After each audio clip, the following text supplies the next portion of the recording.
All right. We are here in our brand new studio with Grant Mushet. But before we get on the purple wall, before we get to Mush, big shout out to our new Patreon, Reese Kelly. Reese Kelly, yeah. So let us know if you're a guy or a girl or a they or a them. Yeah. Thanks for your feedback so far on the Patreon, everyone. Yeah. We actually talk about it to start with. Yeah, so. and the Patreon has been a big reason that we can actually get a studio like this. Yep. And with a very exciting announcement for a sponsor that we're going to coming up soon. Have next week. As come always, on board. Cheers to Raunchy. Cheers to Ian Jeffrey Motors. Yes, thank you, Raunchy, the beer that's actually good. Give it a go. Yeah. I don't drink beer and I can actually drink them. So happy days. But yeah, today we are joined by Mush. Ladies and gentlemen, if you find yourself struggling for a delicious meat delicacy, then may I introduce to you the ham dog. For a limited time only, I can sell you your burgers and your hot dogs in a single packaged box. Just hit up www.absolutedipshit.com. So if you're looking for financial advice in your episode. Yeah, well, what do we chat about? Carnivore we sort of started on, I think. Jiu-jitsu. I just realised you're in Kingsley Footy Club shorts. That's sick. Man, I'm a Kingsley cat, bro. That's sick. Carnivore. BJJ. What else? Walk politics, I don't know. Yeah. Things that we've been correct on. Yeah. Family life. Yeah. Footy. Family life. The vegan outrage, the submarine that went down. Oh, yeah. Fuck. Yeah. So it was just a good, wholesome chat. Yeah. To be honest. Current day topics. It was good. And yeah, great to be in the new studio. Very happy. Good fun. It's only going to get bigger and better. Thank you to all the supporters, all the sponsors we've had in the past who've helped out in any way. And we've got a lot of fun coming up. Fuck oath. Sick. Let's get hard. Let's get hard. Welcome to Hard Yarns Podcast. I am fucking fat. Anything Chris White says, please disregard it. 5D is actually a state of being. It's a unity consciousness. That was Hard Yarns with me, Frankie Rose. So I'm going to throw it over to your co-host, Daniel Delby. And Cameron Branch. I would do this and then I'd gong. Free in attendance for the millions listening at home. Let's get hard. It's so clear. It's so good. Sponsored by Sick. Look like you're a spokesperson for Grimace from McDonald's. Yeah. Fuck yeah. All right, we're on. Yeah, fish on. I was saying the Patreon, I asked them what they wanted and got lots of feedback. Patreons, I don't give a fuck what you want. Jesus. Start going on fire. No, I love the Patreons. They're You got a lot of them, They're helping with us. So, we got a few. We got another new one yesterday. Yeah, We'll give her a shout out. We've just given her a shout out. Is it a she or a he? She. Can't assume. I think it was. Reese Kelly. Oh, was that who we had? But it's got an S, so it could be the girl version. No, you're right. I don't know. Anyway, Reese. Anyway, we just gave you a shout out in the pre-roll. Yeah. They, them, she, her, he, him. Yeah. It's a human being. It's all pretty good, man. It's suggestions are stuff like how we set up the new studio, how to create a studio. Oh, sick. How to record a podcast like we do, how to find the topics to talk about with people. Oh, they want to know that stuff. Yeah. Oh, sick. So I asked specifically what we can add to the Patreon. Yeah, so people listening for the first time, this is what you'll get on the Patreon. Ron, who sponsors our footy tipping, said wants to hear more from Dr. Chafee and Dr. Paul Mason. If you guys can get him on, been a carnivore for 6 months and will never go back to vegetables. Yeah, right. Brad Morrison said the bonus eps that are recorded on the phone are a bit hard to listen to, but I reckon if you do get a really high profile guest, keep that for the Patreon. No, Brad. I'm sorry, Brad. I like you, but nope. But yes, I agree. Lauren, who's been a day oneer. Bonus eps and Patreon content has got at least one view as I've watched and listened to them all. So that one person we found out is Lauren. Maybe the Patreons need to adjust their settings to turn notifications on for the Patreon app because it's not very user friendly. It's not, yeah. So they will know when we've uploaded something. So there's an actual app called Patreon that the Patrons, they can listen to bonus episodes through that only. And then when patrons listen, they can interact more with likes and comments, which will help us so we can see. Scotty Jenkin had probably one of the better suggestions. He goes, if we got guests like Wolfie or Corey, we could do an extra hour of outrageous shit that we can't air on YouTube. Yeah, we thought about that, but you're fucked by the end of it. Yeah. You're like, you're fucked by the end of a full episode, and then you're like, how am I going to do an extra hour? Well, maybe we just do like an extra 20-minute ep. Yeah. Because then it's palatable. But I do think that's good thing. Yeah. Or maybe just like a certain thing, like a topic or topic generator. And if the patrons even send us topics for the week, we can do specific Patreon suggested Remember, topics. we had that idea to do a random topic generator after the episode with every guest for an extra little bonus bit of content for 15 minutes. Well, let's try it today. Yeah. With Mush, we'll just finish this at like an hour and 15 or something, and then the last 15. Yeah. What about a private Facebook group for the Patreons? Yeah, Delby's done it. Tried it, but it's fucked. Why? Because there's no interaction. Like once it's on there, I don't know. People got to turn notifications on. So I think we'll try keep it in the Patreon app. Just turn notifications on, maybe. They're getting good bonus content. But we'll give more. Lots of bonus episodes. It's good. It's helping fund the new studio. Yeah. You give them free tickets to gigs as well? Yeah, there's free tickets and half price tickets and stuff. Oh, yeah. Especially for the ones I put on. But we also need to think about over East Patreons. Because if it's just Perth Central. Yeah, there's one in New Zealand, or there's a couple of things in New Zealand. There's one. Yeah. So like you don't want to be at like just giving physical stuff. You want to like show stuff. Yeah. Content as well. But we are coming to Sydney. In what? How long? But 3 months. Again, that's crossed with the Reapers, so we don't have much. Yeah, but we'll still give them a fucking discount code or something. Yeah, Not doing what we did last time. We'll get onto it early this time. Yeah, right. Patrons need like that. That was the whole point. It's not like I suggested that from fucking the very start. Yeah, it's because they already had a few. Their Patreons already buy tickets at full price. So fair enough. Can't fuck over their Patreons and reward ours. Yeah. Steal them. I think we have.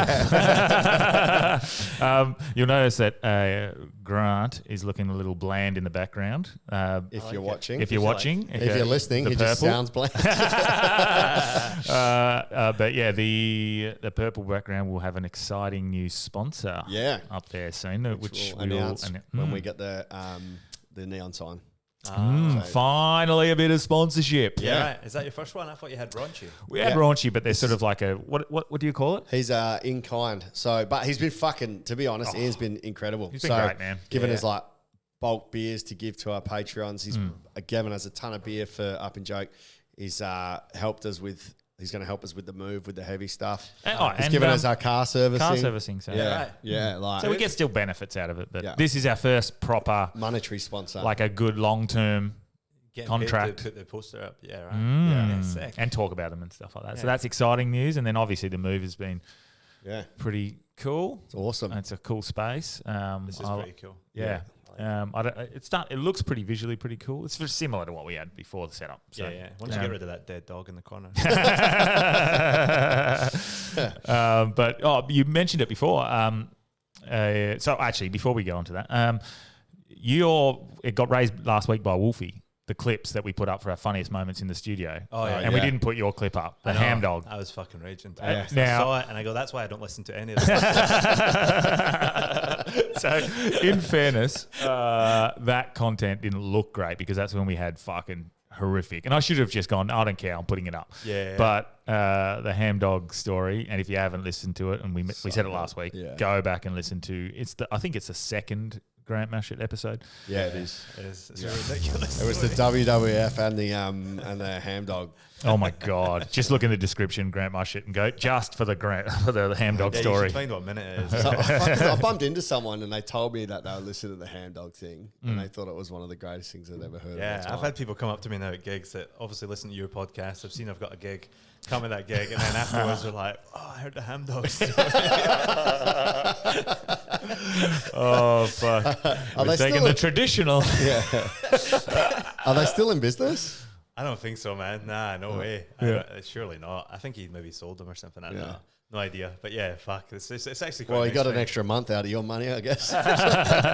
It's funny that people, I like that someone can come up to you as a comedian who tells stories and then go, I came because of one of your stories. That's like, it's a compliment, really. Yeah, it's sick. Even if it came from absolute dumb fucker. What was carnivore. So you'd fucking 9 kgs down, hey? Yeah, I done it for a week. Well, it was weird. I dropped like 9 and then put on 1 today. I don't know why it went up. I did jiu-jitsu yesterday. I don't know if some muscle got built there. Yeah, maybe. I reckon that's what it was. So yeah, 9 kegs in like 7 days. Or if you just didn't go for a big bulk shit in the morning. Yeah, possibly that's all it was. But yeah, fuck, it's so good, man. I feel like the energy is like so consistent. Yeah. That's the regular feedback. Have you done it properly yet, Delby, or just dabbled? Yeah, I'm on day 4. Sick. So Cool. How are you feeling? same as always, man. I feel lazy. Yeah. Okay. Yeah, I need to go to the gym. In your head. Yeah. See, you're. I haven't been able to. I haven't worked out. So I don't know about you, and I talked about this last week, so I won't talk about it too long. But my levels were not. I wasn't like heightened. No, there's wasn't no peak, eh? Nah, but I was there's no low drop. either. And I just think it's similar to fasting. When I fast, I get the headache the first couple of days, break through that, withdrawals, and then you start to feel better and things start to clear up. Your skin starts to look better. Except when you're fasting, you don't have that energy because you're fucking ridding yourself of all this. I had of all your Did you get a headache? I think I did, on like maybe day 3 at the end of the night, but I slept and woke up and I was fine. I had a mad pressure headache. So I tried starting on like Thursday last week. I had, I think on Friday I went off touch, but pretty consistent Saturday, Sunday, worst pressure headache like ever. Yeah. Then I ended up getting hammered on Sunday night. So I had pad thai. So you did. Had pad thai. But so I've had like 3 things that weren't in the last week and a half. Yeah. But when I think about it, my cravings have gone. I have no desire. Oh, cool. Yeah. Once the craving's gone, that's so good. Yeah. I have no desire to like go get anything sugary or anything. Yep, totally, man. Yeah, it's that first few days you get you get the headache, the withdrawals. It's like a coffee headache, when you stop drinking coffee. Yeah. Similar sort of vibe. Yeah. And then once you've gotten through the cravings, like I'm actually looking forward to meat.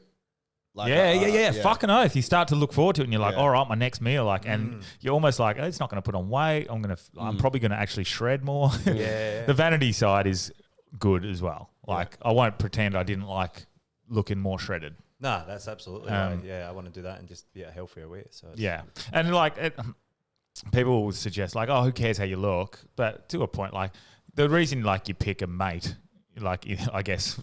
Presumably, for 300,000. Well, the way they look would be, an indication of their health, which would be a better suit to mate and raise a child. Yeah. I'm assuming that's my fucking bro science. But I guess for comedy as well, like when you're up on stage, you don't want to like if you feel and look shit and you think in your head I look shit, you're not gonna like perform at your best. It's nothing worse than like looking at some clips of yourself. Yeah, and you're like, you fat cunt. Yeah. Oh, well, actually. It's bad, Like, even you see your belly sticking out shit, you're like, fuck. Like, because sometimes you don't feel like that. Nah. And then when you look, you're like, fucking, what a grub. I can't post this, you disgusting. Yeah. Yeah. 100%. Like, you're murdering, but you're like, nah, I'm too fat to share this. 100%. I've got like fucking clips from about 4 years ago at the lounge. Oh, hell, good quality. But looking at it, I'm like, can't do it. Bro, I look like a fucking fat chimp. That's why I filmed a whole hour of Wolfie and high quality, and he doesn't like one of the angles because it makes him look fat.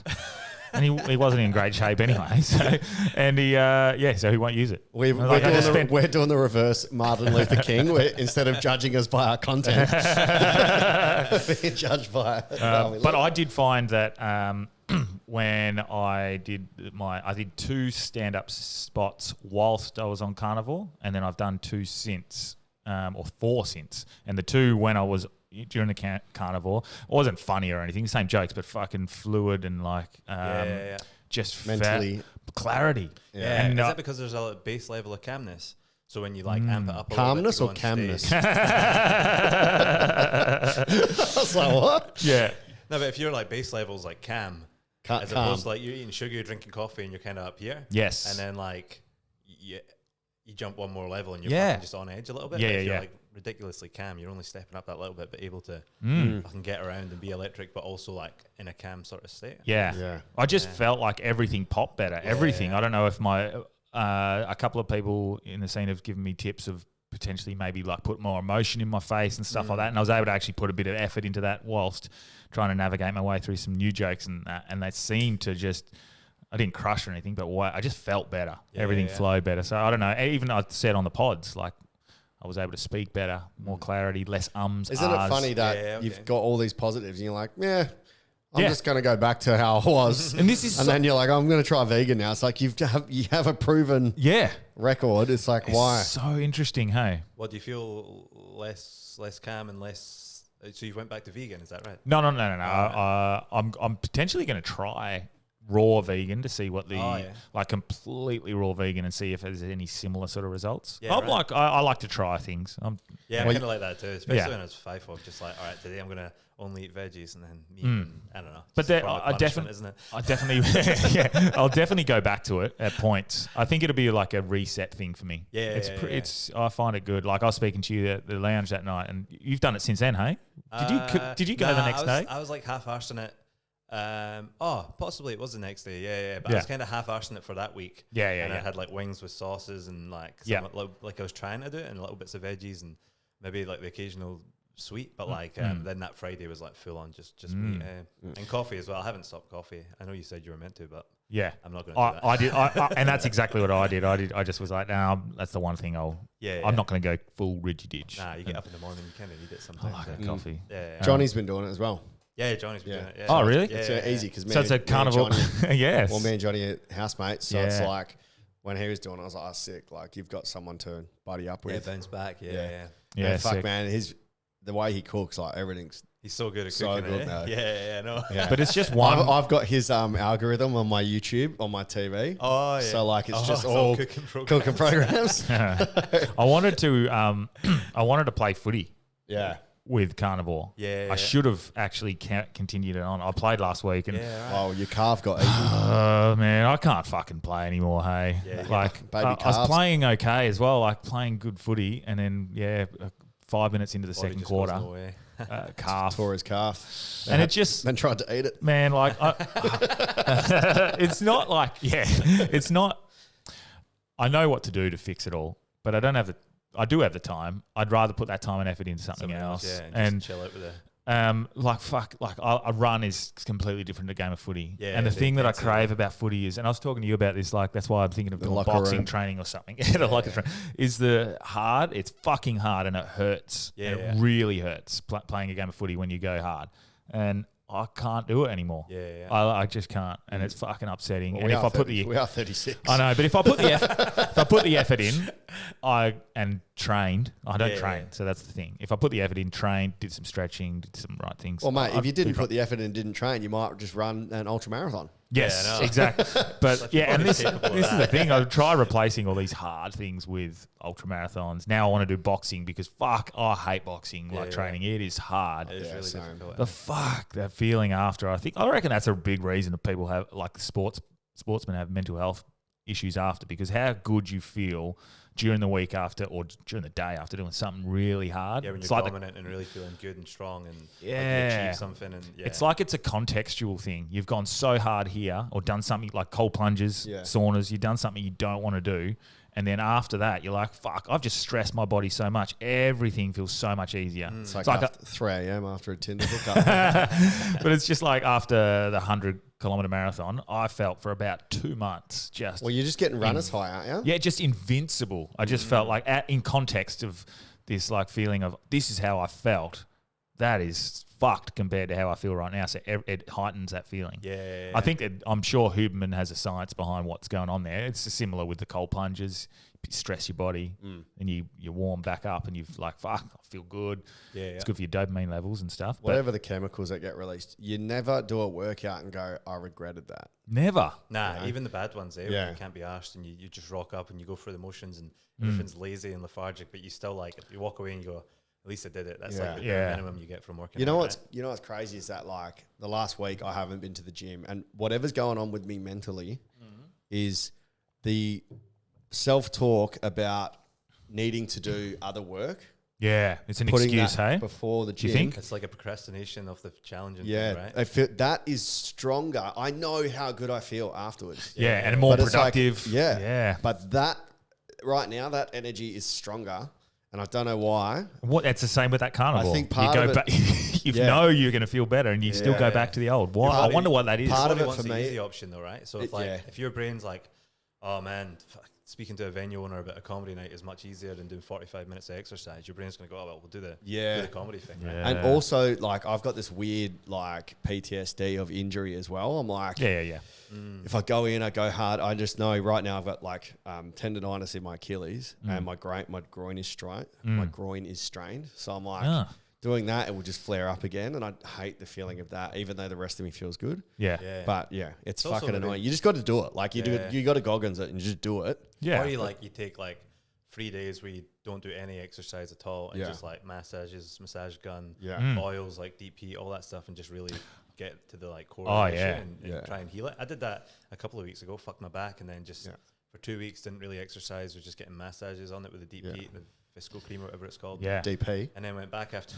I really Who were you with? Yeah. But yeah. Rest is important. It's just as important as training. Yeah. The real rest. True rest. Having True a nap rest. for Yeah. me. An active rest is good. I saw that Khabib talking once on a YouTube video, and he was like, people talk about recovery. Recovery for me was just eating and sleeping. Yeah. And he's like, he'd train, then he'd eat and sleep, and then he'd go back and train. Like, and I'm like, an hour's nap in the afternoon is sick. Like, Yeah. The Spaniards had it figured out. Eh? Yeah, they just did a Not study. sitting there swiping on your phone. They just did a study that people that nap have 15% greater mass in their brain, Yeah. Wow. which contributes to an extra 3 to 4 years of life. But again, Yeah, who wants to live fucking their extra later 3 or life, 4 years when you're 90? Like, who gives a fuck? It But depends. I'm a big napper. Quality of life. I Yeah. nap, I'd probably have 3 or 4 naps a week, I reckon. But it's also the quality. Like, Yeah. the benefits. Yeah. You're going to live an extra longer. But if it's making you feel better every day, that's clearly worth it. Yeah, definitely. Yeah. But yeah, it's putting like your just necessity, I reckon, because it's like up early, kids school run, and then like home, maybe gym, do some work, and then it's like nap 12 to 1. Yeah. And then it allows me to go out at night and comedy and feel fresh, I reckon. speaking of fucking gym, Oh, yeah. first tip on his belt for BJJ. Hey, fuck yeah. Yeah. That's How cool. good. Yeah, feels awesome. Nice little commitment. So what is it? Well, what's that? You've just been learning it. I don't know the Started in terms. October, jiu-jitsu down at Strike MMA. And So you've already got your first Port stripe in Kennedy. 6 months. yeah, or 7 months, October, Wow. I think. Yeah, it's I cool. was there explain- I trained for a year and a half. I didn't even get nothing. Yeah, right. Well, explain to me, who knows I know a little bit about like UFC and Yeah. fighting, but I don't know anything I about also BJJ. know very little, but the like the belt ranking system is, I think, white, blue, purple, brown, black, and then on black you can add like extra Dance. mastery sort of dans or whatever it's Or called. tips or whatever, yeah. Yeah, and then so I think for each belt you get 4 stripes, and then essentially when you get that 5th stripe, it's like Yeah. that's you got your next belt. So you don't actually get a 5th stripe, you get the next belt. So yeah, I just got the first one in white belt, which is cool, man. Yeah. Yeah, done my first comp after about 6 weeks of training. I got fucking destroyed. Yeah, I think the coach said it's like one of the earliest like someone's ever went in. Like he trained in it. Okay. Yeah, it was just like an experience thing, man. I think like comedy gives you that confidence to just jump into Just things, try. eh? Yeah. You're like, fuck it, man. I stand in front of people and Yeah. put my dick out there every fucking day. Yeah. See what happens. I literally do that. You literally got to put your neck out for BJJ. So yeah, done that first comp. It was like a best of 3. There was only 2 of us in the weight division. He bet me twice. I had some good like moments, but yeah, just smoked. And then I did the gi, so that was no gi. Did the gi and like just got dismantled, because the gi, there's so many more opportunities for people to like use the gi to choke you out and stuff. Yeah. That's one thing as well. Gi I just thought it chokes was are like wicked. I thought it was when you start, it's just like a traditional outfit you wear. When A you traditional. Do that. Yeah. We moved away from the traditional karate uniform. If you've gone back and listened to Ham Dog, you'll get that one. That was a good call. By the 70 ways to get the gi spot. Yeah, it's like it's more just a way to like to get the gi Yeah, spot. my favorite.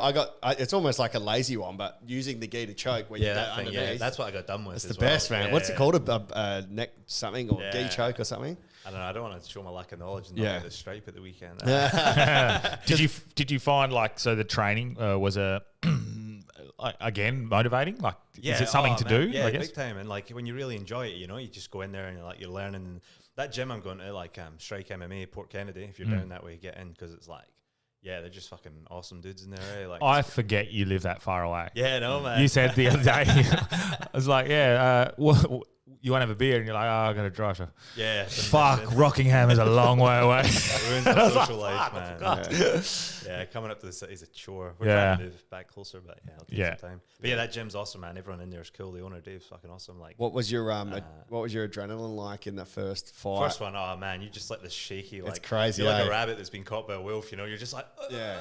it's just like everything hurts, man. Your arms, bicep, forearm, thighs, calves, everything's burning, like twitching, like cramping up, man, because you've just been so tense for like as long as you could, which is like part of like I think progressing is learning how to like relax and just breathe and flow. And man, fuck. And then entered the second competition, I think April, and then it was like I had 4 bouts, lost 2, drew 1, because it's like 5 minutes if you don't get the submission. It's submission only, so it's just a draw. So and then got my first sub in a comp, man, which was like sick. Something we'd like drilled in the class as well with like a couple of the guys, and just fucking put it on. It was fucking awesome. That feeling when you work at something so hard and eventually it comes off. That is just that reward for effort. I mean, you don't need it, but fuck, it's just. I guess it's a dopamine sort of like. Totally. It's a progression. Yeah, even just getting that stripe, I'm like, fuck, that's like progression, sick. Keep it going for because that just means that whoever your instructor is has seen enough improvement from day one to the next one. You've had competitions, you've done this, that. Because it's all done on. It's not really done on a marking system. Hey, I don't think so. I think it's just like they give it on and I think it's like based on your potential, maybe. Yeah. So if like you're someone who is seen that could be like exponentially amazing, it would maybe take you longer than someone who maybe doesn't have that in them. I don't know how it works, to be honest. I think things like that, because you can't just step into it and be good at it. You know, you can't be naturally good. You need to learn. Like, if you go up against someone who's fucking knows what they're doing, you're cooked straight away. Definitely. So that's Flo's 65, spiritual ninja 65 kilos. Yeah, right. And fucking he just submits you. Yeah, like it doesn't matter if you're 80 because he knows what he's doing. Yeah. And so that's for me. You know, like if I come up with an excuse, I don't want to do comedy. Yeah. It's because it's fucking hard. It'd be the same if I say I don't want to do BJJ. I'm very interested in it. Yeah. And I say to people, I don't want to do it. Like, I don't have time or something like that. But it's because I know I'd have to put in so much time and effort to be moderately good. Yeah. To be moderately passable. It's really fun. It's great because your body, you're like human chess. So whatever, like, in chess, how you do, you might go a pawn here. You're trying to plan ahead. And you might sacrifice a piece for something else. It's the same. You go to one bit, sacrifice like your arm to move into a better position, and it's going to result in a choke. Yeah. I really, really enjoyed that aspect of it. Yeah, your brain would love that shit, trying to figure shit out. Yeah. But like, fuck, man, it was hell depressing knowing that the man that was versing me could put his dick in me and there was nothing I could do. What gym are you going to, man? Steamworks, I think it's called. But legit, like, I was wrestling with a dude, he's like 85, 90, and I was like 80, and I couldn't move under him. Like, if he wanted to fuck me, that's up to him, as Rorylo would say. Oh, classic. So, but it was awesome. Really fucking cool. And I just think that, like, the adrenaline that you get from that first fight. But also, is it similar to the adrenaline of your first gig, maybe, or like your first? I think it's different in a way that you're putting your physical body on the line. The nerves are there. It's like maybe the feeling of your best gig ever, I reckon. Like that one when you come off and your heart's just going, holy shit, that was awesome. Yeah.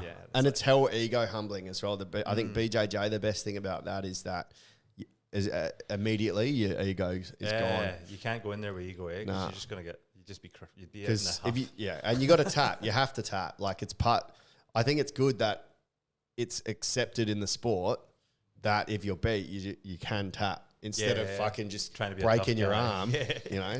So they're like stupid. Why would you do that when you can fight again and try again? Because the next level is obviously going to really like UFC and these sorts of things, and their mindset must be another level again. Like, I'd love to talk to Jack Deller if we can get him on soon about that. But like, what the mindset is of a fucking guy knowing they're gonna get hit, they're gonna get kicked the shit out of, they're gonna be like, you must mentally prepare. Well, I guess with enough practice, you probably don't feel the hits as much in your jaws and stuff like that. Defending and stuff. Yeah. There's the famous one where John Jones was in an armbar and he just didn't tap, and he fucking basically had his arm snapped, but he just wouldn't tap. He ended up winning the fight. Unlosable. It's fucking nuts, man. If you watch the footage, he's scary. He's in an armbar, and he's just not tapping. Yeah. And then he ended up fucking that is a fucked mindset to be in. But that mindset, it's like Talladega Nights. Break it, Frenchie. Say I love quapes. But but that mindset is it's what you need to succeed. Yeah, on a very small level is what we were talking about before. You're doing the things that you don't want to, like just fucking getting up and going for an ice bath in the morning. You don't want to do it, but if you tell yourself to fucking do it, that's an extreme level of like, I want to tap right now, but I'm gonna get through it. But yeah, those sorts of things, like I reckon they set you up for success and a prolonged feeling of happiness, or like not fulfillment, but feeling better in general. Totally.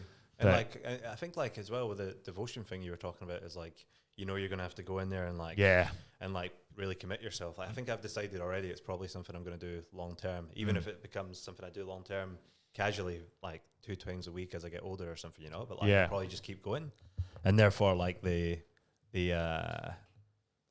grading the belts and stuff, I guess that's like it comes with that, and and it doesn't matter where I get to, I'm just going to continue going and trying to like be better, I suppose.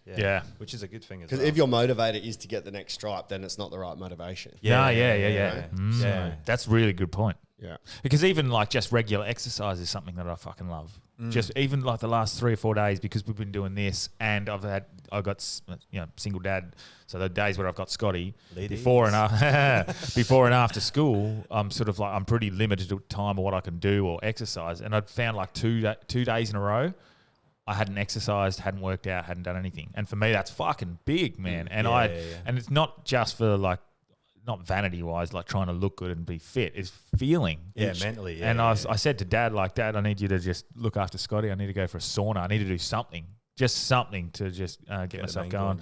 And then the other night, I was like, fuck, I've got half an hour before bed before I need to get up early, and I just did some kettlebell work. I was just like, I have to do something because it just started feeling like shit. Intrinsic motivation. I look at people that like don't exercise regularly and like maybe like heavily drink or and I'm just like, fuck, how's your brain operating, man? Because I have like a few days off, and if I have a few beers and then a few days off, well, like, it's so easy to get it's so easy to get trapped, I reckon. Like, it's so much easier to maintain a good health regime than to be where you're at and then try and lose it all and then try and maintain it.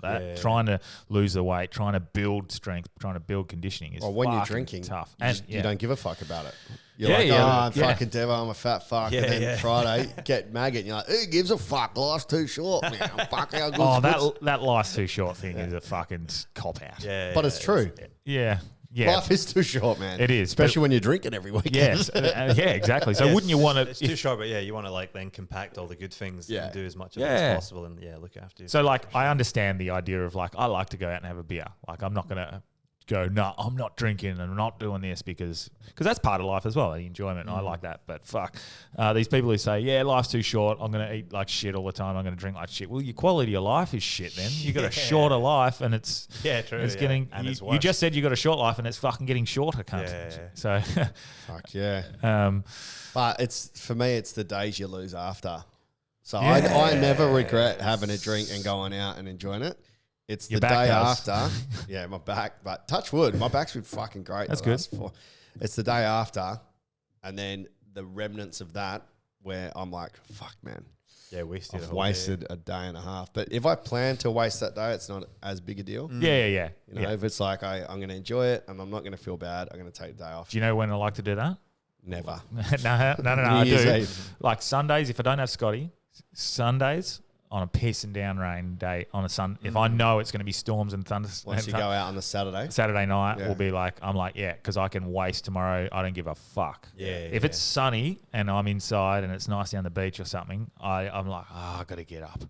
And but if it's pissing down rain, it's my favourite thing to do. Is like, I've actually gone out with a couple of lads who are going to watch a footy on Saturday night. I'll have a few more because I know I can just be hungover, lay on the couch, and I'm not wasting a day. Yeah, Sunday just gone was such a good afternoon. I was like, I'm not going to drink for a few weeks. Yeah. And it was that nice. That it was like, a good fuck. day. I ended up having this will be on Patreon soon. I did a Patreon app with my mate Anto, who wants to do his own pod. It's actually really...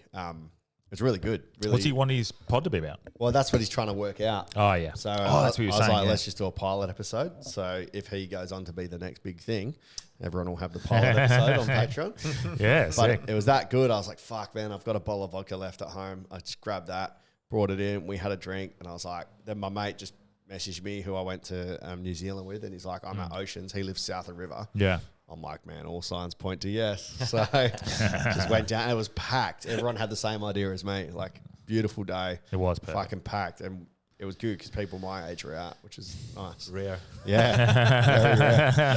Unlike you fucking dads that have the school run Monday morning. Oh yeah, the school run. I don't just have school run. I've got on Monday morning. So Sunday sessions are basically out now. Yeah. Because on Monday morning, if I've got Scotty as well, it's even worse.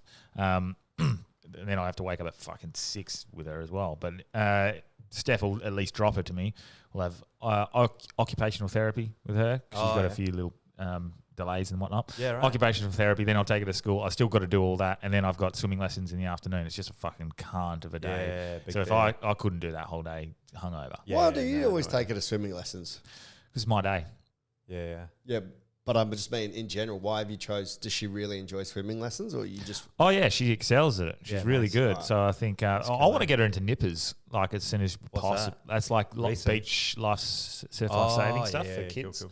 Cool. Yeah, she. Can I get a little bit of that water in there? Yeah, it's the it's the one thing.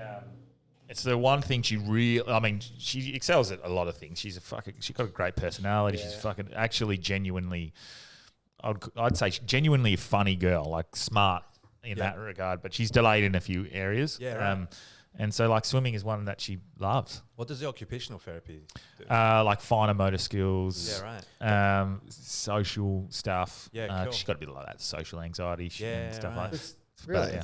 There's different strands of OT because Jade, who we're going to get on the podcast later in the year, she's my OT. She's the one that's helped fix my back a lot. Yeah, she specialised in backs. But for her to explain occupational therapy, it's almost like specific things to help you get back to work nearly. Yeah. But it's a hell vast umbrella. Yeah. It's kind of like a physio, but not. It's like a life coach, sort of. But it's different branches. Next week she finishes her play therapy course, for kids, and they go in and kind of get some I don't know, anything out, and they play around with toys, and I don't know, I don't really understand it. She's done loads of courses, and that's like, I'm always interested in that stuff. Oh, but man, speaking of which, your wife, congrats, it's the last one. Yeah, married now, yeah. Celebrant, yeah, Delby was a celebrant, fun. Bling bling, sorry. Yeah, fuck yeah. I can't, cool, man. Can't remember what I was getting. Occupational therapy. Oh, occupational therapy. The pediatricians. Trying to get a pediatrician, like trying to get on I heard the list. Hollywood elite. Mate, trying to get on that list. Yeah, right. It's like an 18 to 24 month wait list People just to get your kid in. At the moment, eh? And I think it's probably more to do with it. Like a lot of them are taken up with ADD now. Is it just screen time that's gone too far? I reckon. Because that's like, I think like, fuck, are these and kids vaccines. are they getting like...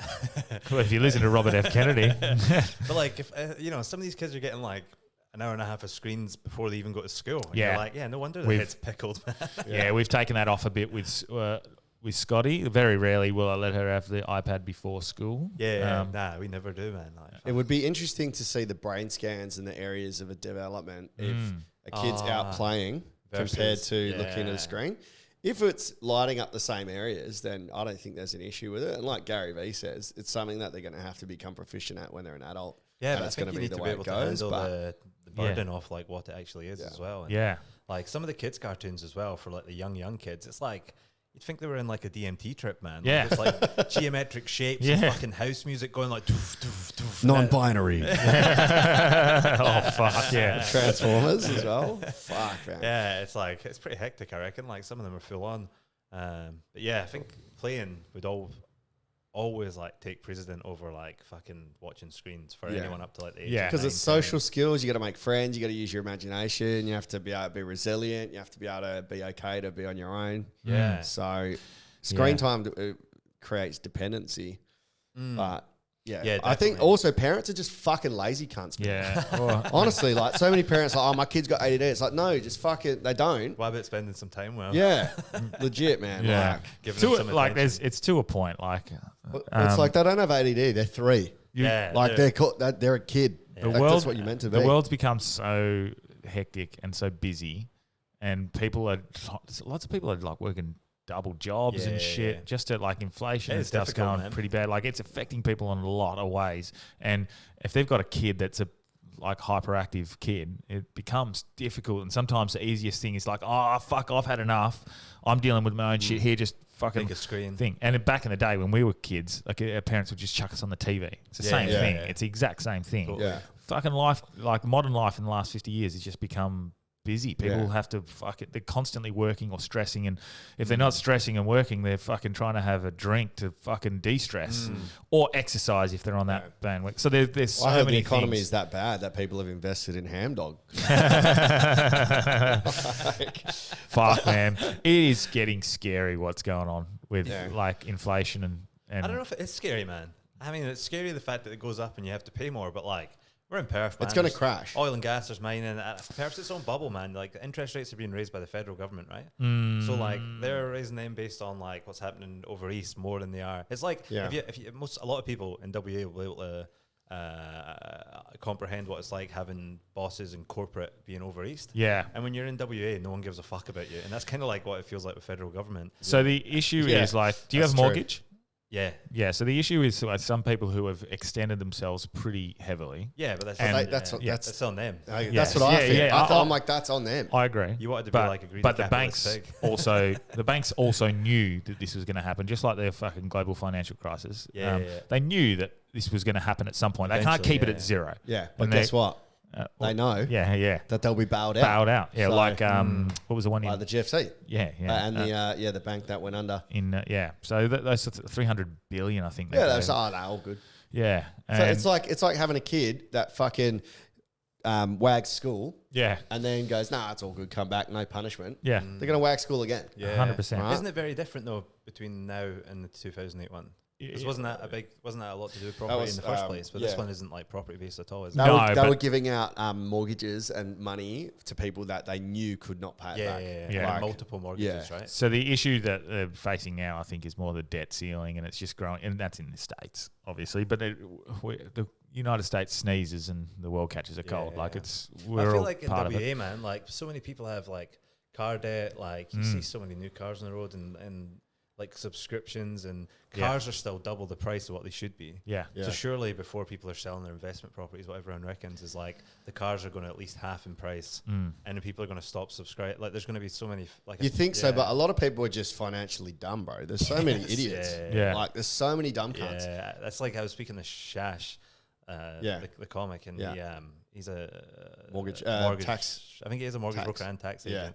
And he was saying like the amount of young guys come to him 5, 4, 23. They're like, oh yeah, I'm with my girlfriend. We're going to spend the rest of our lives together. We've got a 60 grand debt on a Hilux, and and they want to try and buy a house. And So dumb. it's just ridiculous. And this is where I've just decided to live within my means. Yeah, definitely, man. And then anything else that I get is a bonus. Then I can go on a fucking $30,000 fucking holiday if I've got that extra income. It's hard not to be smug when you live like, because I live a relatively like, not cheap, but just like basics, like nothing really. But it can snowball, hey, though. Have you noticed it can snowball?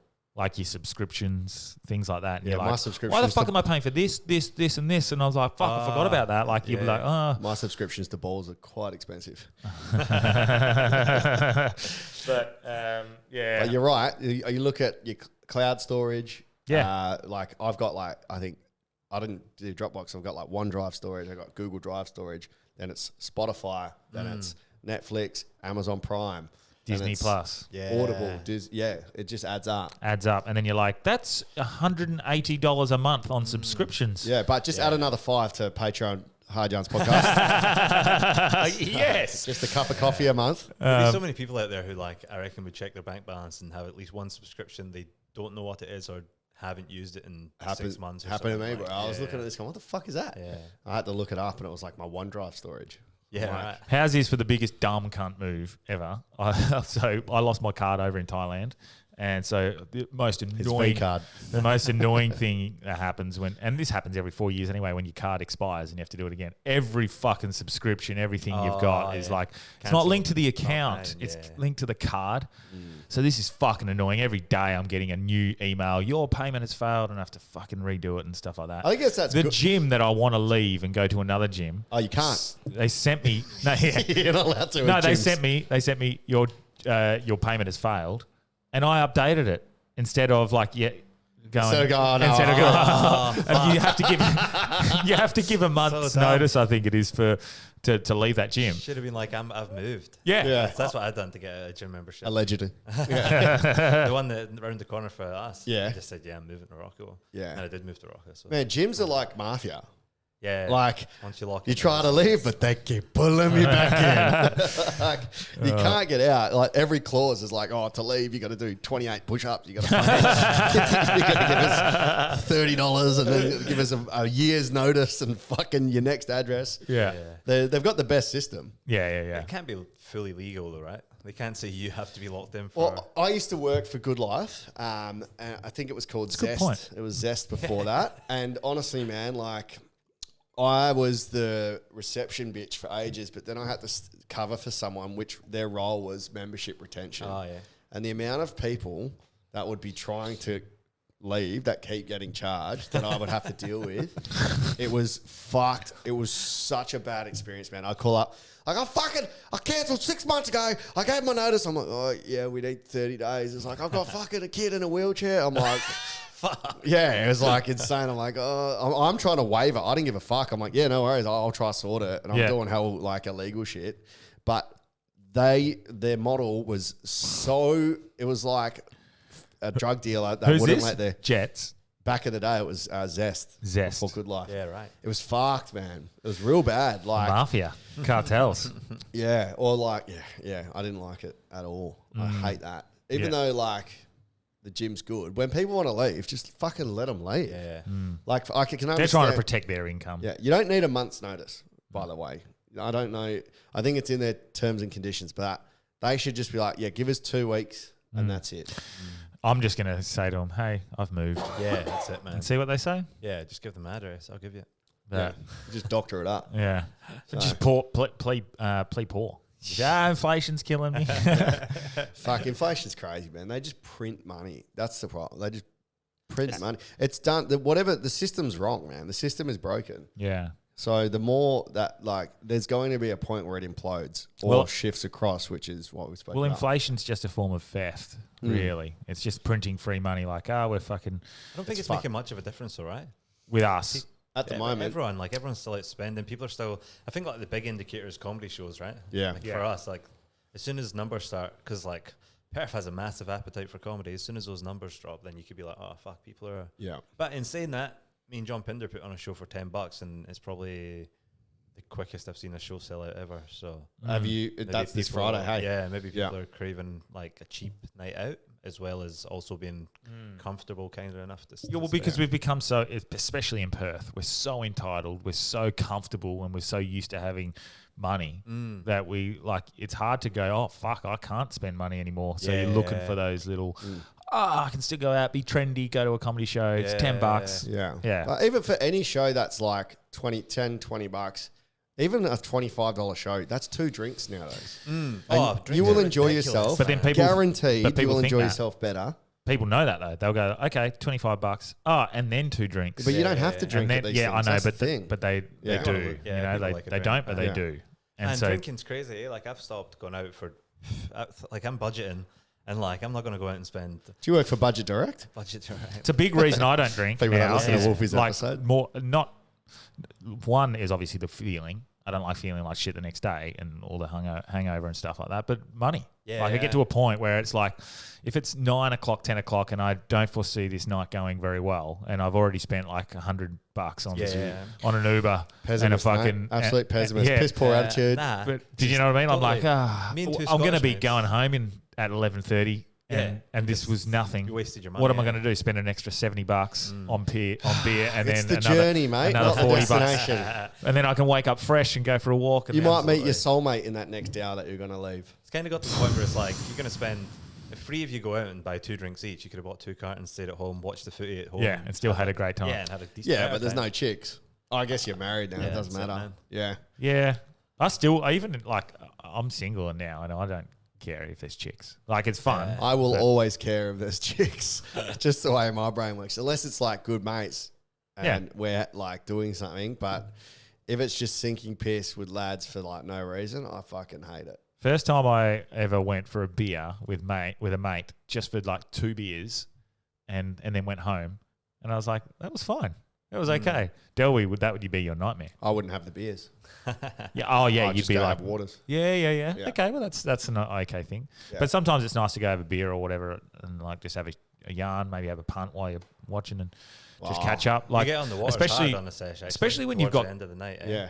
It's pretty smart. Yeah. especially once you've got kids and like you don't get all the opportunities to catch up all the time. Sometimes just going, I just need to get out and go have a beer, even if it's for fucking 3 hours. Yeah. It's nice. It's like it's a relaxing. Well, it's like just it's good just to catch up with a mate, bro. You don't need the beer. 100%. Yeah. So sometimes, like for me, like I don't do that too often. Mine's golf. Yeah.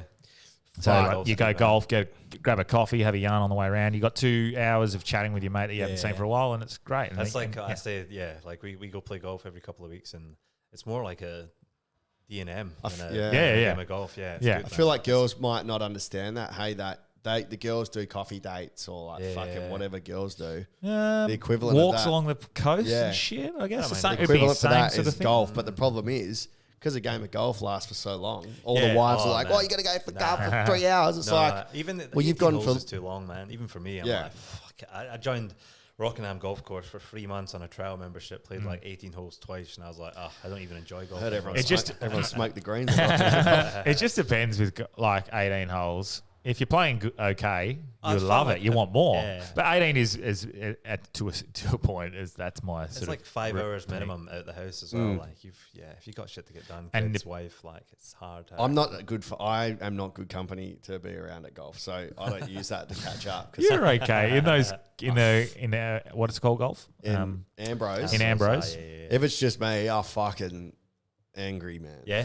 Angry because. How hard is it to hit a ball with a fucking stick, bro?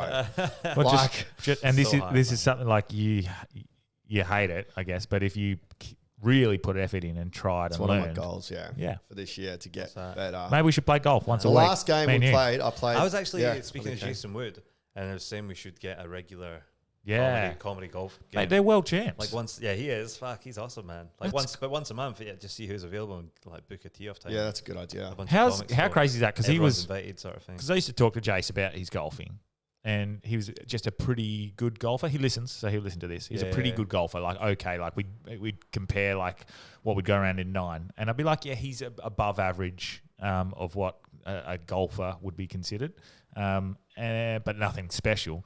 And it seems like he just put the fucking effort in for really went hard for a year, and now him and his mate, from Top Deck Golf, I don't know, but they're world champs for the duo, for amateurs. That's fucking incredible to put that. That's a perfect example of putting in the hard work to achieve something you want to do. That's fucking It's a massive achievement. yeah. And look, he was already above average, but Well, you'd want to hope you're good with a name like Jason Wood. he dresses like him as well. Well, even out using the woods and using the irons, happy days. Yeah. But the Have you seen Tiger Woods' son? Yeah. It's like insane. Oh my God. was he a He's gun? like 10 years old and just like hitting like eagles on like par 5s at professional courses and stuff. Yeah. So what's that? What's the father-son championship Yeah. golf round that they do? right. And Tiger Woods' son been playing with him for a couple of years, and he's fucking Like unbelievable. And Wow. like mimics Gun, his man. dad. Like so many similarities and characteristics. And Oh, I've seen a clip where they compare it. Yeah. compare the pair. Yeah. It's crazy. Like if you get a kid into something young enough. But then I also think like when it's stuff like that, like is it for the kid? Like Yeah. you've chosen at 4-year-old that your son's going to be a golfer for the rest of his life. Like you've not really given your kid maybe a chance to explore what he might. But it's not wanted like to do. Tiger has to live through him for this stuff that he Well, could maybe he achieve. does because like his son could have a life where he doesn't run people over and cheat on his, cheat on his wife. Oh my God. Oh, that's fucking funny. When son is a comes tiger home a and he's lot? like lost the competition. He's like, it's all right, son. Son, yeah. You didn't fuck anyone today. Oh, classic. Yeah, that's pretty good. I wanted to bring something up, Delby. Yeah, go on. And Mush, I'd be interested because I'm sick of getting things right. And I think you are as well, Delby, because we seem to be right a lot. And I made a list of things. That's why we're single, cunt. I made a list. I made a list of things that we were called conspiracy theorists for that end up being true, which is everything. So I'm going to list them off And hopefully, if I can clip this together very well, we can find the moments in episodes where we've actually talked about it. And if sometimes 3 or 4 years before it happened. If anyone's listening to this and they're going back through and listening, it will save us time. Yeah. If you know what the episode is or the minute mark, that'll be awesome. Okay, so I'm just going to list them off. So things like we were correct about. Hunter Biden's laptop being real. That was very obvious. Joe Biden taking bribes in the Ukraine. Yep. What was it, 3 million in the end? 5 million. 5 million? Look, they'll investigate that properly soon. But yes, that's just come out the other day. Vaccine passports, we said they would come in. Before they did. Huh? Before they did. Yeah, like about a year before they I think McGowan implemented them just before Fringe, the dog cunt. Yeah. The lab leak theory. Been proven. The what? Lab leak theory. The other day that the COVID originated in the lab. So when you said that, you were a conspiracy theorist and it was a wet market. Yeah, so I think we said that 4 years ago. Yeah. 3 years ago. Said it with Matt Storr and Cam McLaren. Yeah, right. Is that absolutely 100% true? It was made I think they found patient zero was one of the doctors in the lab that was working on the coronavirus in the Wuhan Institute of Coronavirus. Yeah, right. So that I think that would disprove the conspiracy theory that it was deliberately released to get dominance and world control. Well, not necessarily, because you could. I mean, we didn't suggest. We haven't said that, but we've. It's definitely on the tables. Natural immunity being more effective than the vaccine. Such an obvious fucking. The vaccine. That's interesting. Hyperinflation. That was Corey White's episode. White. Yeah. It's not hyper yet, though, is it? Very close, fam. It's at like 9%. Be Hyper is, I think, anything over 15%, maybe. Yeah, okay. Yeah, so I'll have to fact check myself. It's not 9% yet, is it? It's getting there. Hyperinflation and war. War in the Ukraine. Masks not being effective. 50% or more, sorry. Okay. Masks not being effective. And that's been scientifically proven in multiple studies, not just for COVID, that masks have zero efficacy. Well, 0% efficacy. It wasn't been disproven. But it wasn't difficult. Like it said on the CDC website or the World Health Organization website, it said... Which I don't trust anymore. Anyway. But it said on that website that... I just looked at what it was. This was like two and a half years ago. And in the height of it all fucking spreading around, it said masks were not effective. They were 15% effective if you use the correct mask, which was that, what was it? The CP90 or whatever that one was. It was, it was 15% effective if you use the correct one, changed it every 20 minutes and had symptoms. Yeah. So you had to have symptoms, had to use the correct one, and you couldn't touch it. So that would be a 15% effective rating, which we talked about. But that was very easy. That's the classic visual thing where people just feel better, or like a government's being made to see that they're trying to do something, which is completely fucking illogical. The whole coffee shop example is where you have to walk in with a mask, but when you sit down, you take it off. Like all of that is just for aesthetics. It's so and it's about feelings, not science, much like another issue I know about. Yeah, you see the hypocrisy at the moment as well, because like there's that influenza going around at the moment. Influenza, right? Everyone's getting that, right? And like everyone in one of the kids' classes is like pretty much had it except the stepson. Yeah, and like we had a class meeting the other day in that classroom, and it was like everyone's just sitting there, and it's like, there's like half the school off, but like let's just have a little meeting. And do they understand that the flu is far more fucking it's far more dangerous for kids than COVID? Yeah, everyone's had it. And Scotty, my daughter, had it. Yeah, right. Fucking wrecked her. Like the whole school, man. The whole school. And I got it. Yeah. Fucking sniffle for a day or so, but the kids were getting fucking knocked about. And this is what I was saying to a lot of parents. I was like, you do understand, one, there's no efficacy. Oh, that's another thing I haven't got on this list. There was no efficacy behind the kids getting vaccinated. Yep. Still isn't. It makes no sense. Still isn't. No studies to show that it does any fucking... Still isn't. It's like doing a joke and no one laughs, but you keep doing the joke. Yeah, okay. So there's no efficacy on that joke. It's so funny that your viewers must get a broad range of spectrum in terms of guests. You've got someone like intelligent like Corey White, and then what does efficacy mean? Reverse engineering UFOs. Yeah. We've talked about that a lot, and I think a lot of people have talked about that. But a few days ago, a guy came out and all but confirmed that we are doing that, which it's very interesting to see how that investigation goes. Julian Assange's rape allegations being false. That was very obviously a I think Tate's will be next. Yeah, of course. So it's in course. the back page today. Vaccine myocarditis. Oh, yep. That was there. The data was there. And lockdowns causing more damage than they cured. That's just a quick list I made like in 5 minutes thinking and going back on what we had done. Yeah. But like, we're not, and I said this to you yesterday, Delby, we're not geniuses. Yeah. Not like we don't figure this shit out. Like we just follow the right sources and we actually think critically. Yeah. Critical thinking, skepticism. Skepticism is great because it forces you to think critically. And if you're thinking critically, you're using your logic and fucking different sources of information. Yes. Rather than just accepting what you're told by one mainstream media or one source of information. Yeah, people don't like to form their own opinions these They days. don't, bro. And so that's my opinion. My method of trying to figure out what was a lie was as soon as it was on mainstream media and on the news, I'd go, let's look into this. Suspicious. Yeah, as soon as it was there, I'd look it up. And generally, you'd find like, oh, no, that's conflicting what it actually says on the World Health Organization website. Or that's what's... I remember Ukraine having a coup fucking in 2014 and it was, backed by US and stuff like that.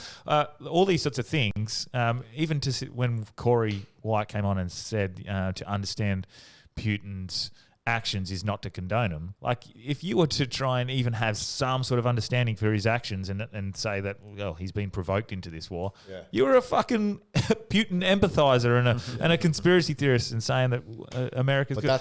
When are people going to stop pretending America's the fucking good guy? That's the old propaganda. That's just the propaganda. Like any sort of war propaganda, if you speak out against the main regime, then you're punished. And you need to agree with the main regime and what their message is. But at what point are people going to say, you guys keep getting things right? What have we said recently?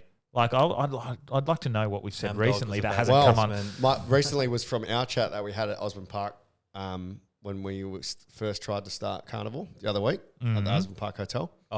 When you caught up with me. Oh, yeah. And I don't know if you meant this or if you've turned it into a bit or anything, but I've been telling it on the pod that cool, just doing my jokes on the pod. you haven't. You got Mushet sponsorship up there next week. No, where you said, I'm sure it was you, where you said that maybe aliens are pedophiles. Oh, that's like a conspiracy. Yeah. Yeah. I reckon that's like something I've just thought like maybe aliens infiltrated the planet years and years ago, somehow became leaders across the world, and then were like They just pedos. That's real. But that's already a theory anyway. Yeah, that's right. the whole reptilian thing. Yeah. Similar to that, where they get their energy from the kids or some shit. Yeah. Like, I don't know. I don't really buy. I don't know. I don't. Nah, it's hard to buy into. But theories. the other day you raised a good point, and you were like, "Well, how would it get out if there was really that big of a conspiracy?" Yeah. But you got to remember, within that conspiracy theory, there's Satanists or that Satanist cult. Part of that is you always let the victims know what's going on, either subtly or through leaking. That's what a Satanist, like real Satanism, they do. They try and tell you and foreshadow what they're doing. So, they'll put symbolism. That you're usually complicit, through symbolism. You're complicit with it. Yes, if they tell you what they're doing to you, then you've agreed that's fine. Yeah, right. Much like being in a relationship with a woman. she tells you what she's doing to you. I love you, babe. He was talking to me. I really do like that purple though. That looks good, Yeah. eh? Maybe it feels like it's fake because it's so like HD, HD. Yeah. HD. People are watching. Very home. crisp. Mush on screen. yeah. Yeah. Oh, look at him flex. Hulk Hogan. Do we look like a little? I look red. You know what's good? The algorithm since your last episode has been giving me heaps of WWF old school moments. Oh, it's so good. Why did we watch WWF? Yeah. So and I that still shit's send them so to you. funny. Your hell funny. Your voice is part of our intro. Yeah, no, I know. Yeah, I listened yeah. to the one the other week, and I was like, oh yeah, cool. They I do think I remember like me. I think I like our original intro, eh? It is good. The WWE stuff when you see like what they got away with back in the day. Oh my God. Vince McMahon throwing the N-bomb. What? Yeah. It's so insane. He's like, Mart, N-word. Because do-rag Vince McMahon. And there's one where there's like, I think the guy at the wrestler is called Sabu, and I think he was like Middle Eastern or something, and he walks past and he like implies that he's a terrorist. Like post 9/11, he's like, "What, are you gonna blow us up or something?" Like, it's like, holy How's shit. the Vince McMahon doing the job interview in the middle of the ring? With like all the women. And Yeah. it's like, yeah, and he has Because like, I need some extra. What else are you gonna do for me extra? And she's like, I do whatever you need. You're hired. And he's like, full like, ugh. It's fucking. It's so fucked. it's so weird. So man. the first one's like an older woman, and he's like, nah. And the next one comes out, and she's like a bit smarter. He's like, nah. Next one's all sexy and like fucking sexually provocative, and he's going, ugh. And I think she like leans on him, and It's like Yeah. puts her heel on the table. table. Yeah. And he's like, you're hired. It's Like, very fuck. seedy, man. Yeah, mate, it's so cooked, their stuff. Like even like the guys bashing girls and stuff, and punching. Right. Like There's a lot of domestic abuse amongst the wrestling. Yeah, they think Andrew Tate's an issue, bro. Fuck. Stone Cold Steve Austin was way worse than Did I anyone. see Tate just got? Did he just get officially charged? Yeah. Yeah, Yeah. right. For rape, human trafficking, and some kind of sex ring. It's so It was in the back of obviously today's paper. like, it's so obviously like false You think? allegations. I don't know. I'm on the fence about standing up for people that have been charged with rape. I don't know, man. Only There's be- obviously some allegations there. And Well, like, it feels and a this bit- is why I don't comment on it too much because we don't know the full scope of the case. But and he seems like a sus character. I don't know. he definitely seems like a fuckhead. But some of the things that he says are fucking bang on. The So funny it's is, like, some of them are ridiculous. So have you seen the one about him like?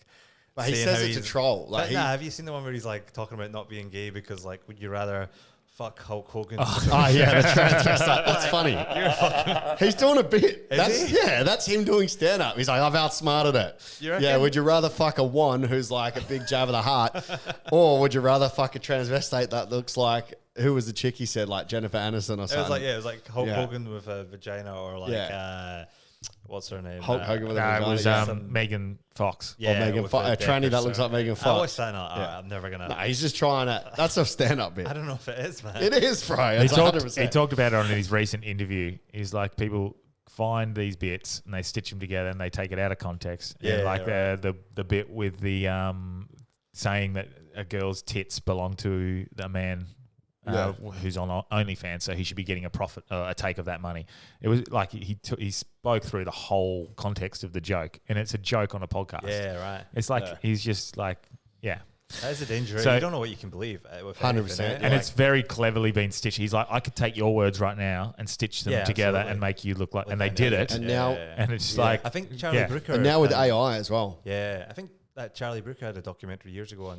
He's it a was in the creator of Black UK. Mirror. Yeah, I think so. And I think he had one where it was like he was showing you how reality TV shows get put together, and he like basically set up this like mini reality TV show where he had people in a room and he just had them have conversations, and then he showed you like basically I think it was like 4 different versions of the same conversation. amazing. And each one made different people shine in different lights. So each one made someone be the bad guy, each one made someone look like the good guy, someone was always like the problem, like it. And all he did was like edit the clips differently. That's from amazing. Like a 4-camera it shot. 100% can be done very easily, easily. man. That's probably his impetus for Black Mirror, man. People are so people are so easy to fool as well. I feel like I can do it with clips that we put on for the Yeah. pod. I very rarely do it, but there might be like 4 minutes of like fucking rambling about nothing. But the start of what someone said and then the link up at the end was fucking really important. So I'll just get rid of that 3 to 4 minutes in between. And it's completely frames the conversation differently. Definitely, yeah, and then you yeah. might go, fuck, I didn't realize you needed that context from there to make that seem less Absolutely. I had that abusive. yesterday, even with like a comedy clip,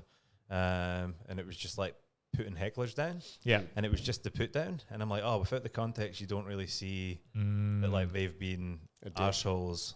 And it just looks like I've come up with this like weird line that references something that's totally out of context. So you do need the build up, and then maybe even the build up then when I seen it like made it less funny. But like you also need it Yes. Contextualize what actually went down. And no matter how clued up you are or how aware you are that something is being presented to you by another person who has an agenda, you just forget because it's that oversaturation. You watch, your brain gets tired, you might see the news and they've gone, local man kills dog, and they show you him being hell mad, and then you just go, oh, what a fucking prick. And then you find out the full story. The dog attacked his dog. The fucking it had it in its mouth. So he came out and he fucking he had to kill the dog. And you don't hear any of that. A good example of that is like I watched that film War Dogs. Have you seen that? Yeah. Yeah. It's a ripper. Right. So it's really like kind of hectic and crazy. And they go to Afghanistan and they're selling sort of, I guess, obsolete weapons to the US government or something. Yeah.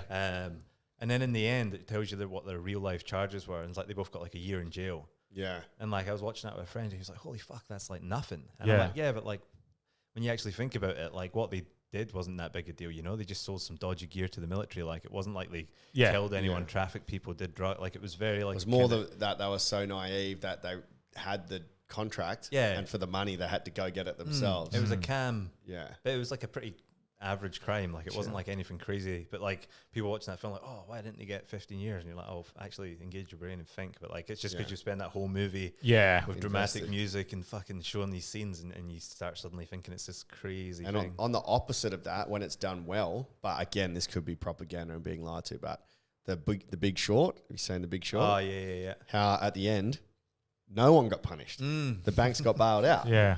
Like, and the guys spelled out exactly what they'd done, and they fucking were so bad, according to the movie. Yeah. But it's also been dramatized. Yeah. But another perfect example of that is the article that I don't know if I sent you this recently. The article itself, headline was Target being threatened with bomb threats. Yeah. No, over pride. Target threatened with a bomb threat over pride. Because they had like and then you read read the article and it's not people threatening them for having pride and transgender sections in their stores. It's for, what did they do? They decided to move the placement of the products in the store to the back of the area. There was a person from the LGBTQI community that wanted to bomb them. Yeah, right. So they didn't say LGBTQI member tries to bomb Target. They said bombing threat over pride. Yeah. Have you guys seen that? Have you guys seen that vegan restaurant? No, not a vegan. Yeah. The guy who banned the vegans. So, have you seen that? Well, he didn't ban them. That's the thing. So I'm actually in the vegan page on Facebook, just for like the whole 10 days. I'll bring up the go article. vegan ones. I've got it on my phone. Apparently, like I think he was quite accommodating, quite a nice guy. Yeah. And then served them like maybe like a really overpriced vegan meal. So they I didn't have one available. No. It's close. So basically, he a vegan hit him up. He's like, "Look, can we make arrangements?" He said, "Yeah, no worries." He forgot and he had the night off. Oh fuck! So when she got there was only one option for her. All right. Which was the vegetable meal or whatever. It was $32, and which is just a plate of veggies. Yeah. Yeah. Right. So he's said to her, "I'm really sorry. Like I'll read it to you exactly." He goes, the next day she complained about the lack of vegan options. My only option was the vegetable dish. It was okay, but not that filling. And I was shocked to see it was $32. She wrote in a complaint via a direct Facebook message to the venue. Just fair enough. He goes, she said, and I don't think this is true either. I think it's incredibly important nowadays that restaurants can accommodate everyone, and to not be able to have actual plant-based meals shows your shortcomings as a chef. Also true. No. Why? Because your restaurant, it's like your comedy show. You should not have to cater to everyone. If you've got a comedy show about being from Wanneroo, you don't cater to people from Peppermint Grove. Yep. If you have a restaurant that specializes in Italian food, and if you've never ever had a dish that has fucking, I don't know, like Chinese bok choy in it, you should not have to accommodate Chinese patrons to an Italian restaurant because they've come to your restaurant. That's what you specialize in. It is you don't their have to choice, accommodate isn't to it? anyone. Yeah. So fuck if you off don't- to somewhere else. Yeah, if you don't like it, you lose the business. Yeah. Like you But, should not be forced to accommodate to everyone. That is Yeah. not a viable business option to anyone. This podcast does not accommodate everyone. Yeah. That's fucking what makes free market work. I guess you have different niches in society. I guess he doesn't have to. If he doesn't does, have to. if he doesn't, I he'll think it's- lose lose some business, a vast amount It'd be of like business. now I'm but thinking yeah. like carnivore diet. You want to go in, ask a restaurant, can I get a steak on a plate? And if they say, oh, it only comes with chips, which for some weird reason some places Always. do. Yeah. Yeah, and they won't like budge on it, which is fucking bizarre. Yeah. Yeah, but like then that's It's because probably it's a like, fucking rotisserie. What if we went to the vegan restaurants and veggie bummers and go, I want a steak? Oh, that's not good enough. I think you should cater to everyone. It's fucking ridiculous. It's a moot point or it's a dumb argument. But Yeah. whatever. She's annoyed, obviously. And he Yeah. goes, Mountain, so his last name is Mountain, who has worked with the likes of Marco Pierre White, said part of her complaint was justified. So he's admitted, I fucked up. Yeah, that's but it fair just enough. didn't stop there. He goes, look, I said I would accommodate her and I didn't, but she made the complaint personal, probably about being the chef thing. Yeah. He said overnight the restaurant was flooded with 1-star Google reviews. that's not on. That's dog shit. Yeah, that's poor. We started getting all these negative reviews without any comment, which really hurts the business. And Yeah, then he it said, sucks. fuck vegans, seriously, I'm done. At the end of the day, it's not what I want to do. They can fuck off. Speaking on whether he would enforce the ban, Mountain said it was simply not possible to cater to everyone all the time. It's not a vegan restaurant. If they want vegan food, they can go to a vegan restaurant. Fucking fair enough. British-born Mountain has been living in Australia for 7 years after heady days in the UK as an in-demand chef and cooking show celebrity. He's worked with Heston Blumenthal at the original Fat Duck, blah, blah, blah, blah, blah. I was thinking of getting him on, but it's like a one. But it would be interesting. It's a one moment story. I think, after 15 minutes of chatting, it's done. So it's the comments on it, fire yeah, restaurant. yeah, chat. He's a nobody. FYRE, fire restaurant in Connolly. I mean, it could be interesting to hear about like what it's like to I think it'd be cool. have a restaurant, but Yeah. Well, working with That's pretty cool. Blumenthal would be cool. yeah, I'll reach out. Anyone that's an expert in anything, I think, is interesting. You should get Like, them both on. Just Tash and him. No. Oh, well, that'd be cool. But like, also just the the rest, the person that gives complainer, the complaint. fucking I oath. hate that. Like, jump on the bandwagon review. It's like during like festivals. Get like, cancelled. You should only be allowed to. There should be some sort of proof of purchase of a ticket that you actually went to the restaurant or went to the show before you can leave a review. Because the fact that a bunch of angry people can jump on and just totally dismantle your business is totally unfair. I thought of creating my own app/website called Shit Sandwich. Oh yeah. So wherever, if you've gone food, whatever your thing And you went is, for DanielDelby.com. yeah. But whatever you do, you have to leave a positive review. First line is positive, middle is constructive feedback, last line is positive. Yeah. So you got your shit sandwich.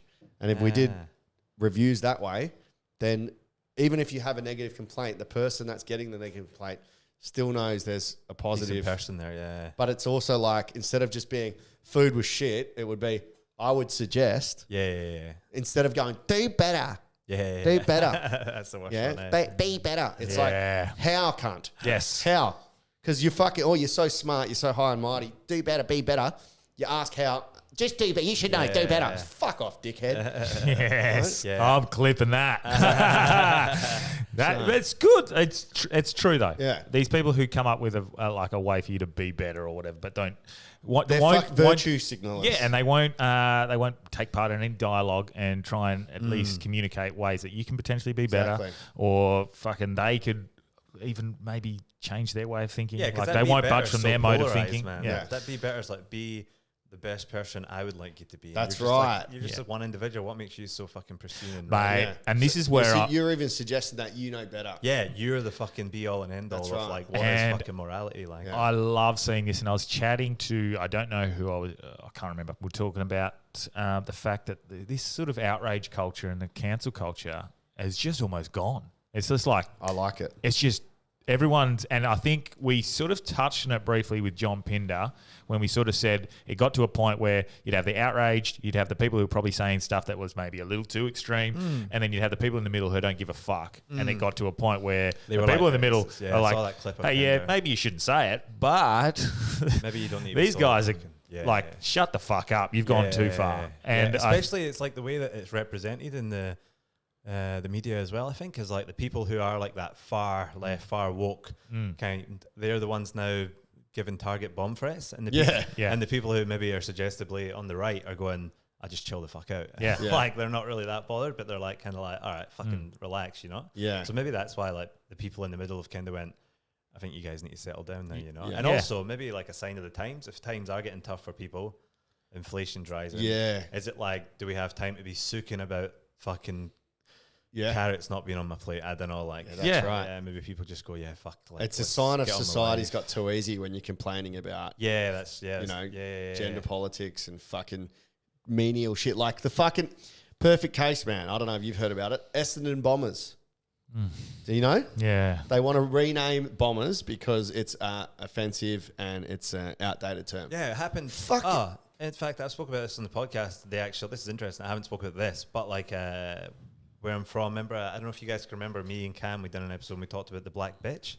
Yeah. You guys remember that? Yeah, the dog. That was the local, like, not old wives' tales, but like local Yeah, urban it was like- myths. Yeah. Urban So legend. that dog essentially did something heroic, and it had a pub named after it called the Black Bitch. Yeah. And it been a pub for as long as I've been born. So I mean, maybe you're talking early 90s, could be the 80s. I don't know. It's an old fucking pub. Yeah. And then recently he was forced to change its name because of the Black Bitch.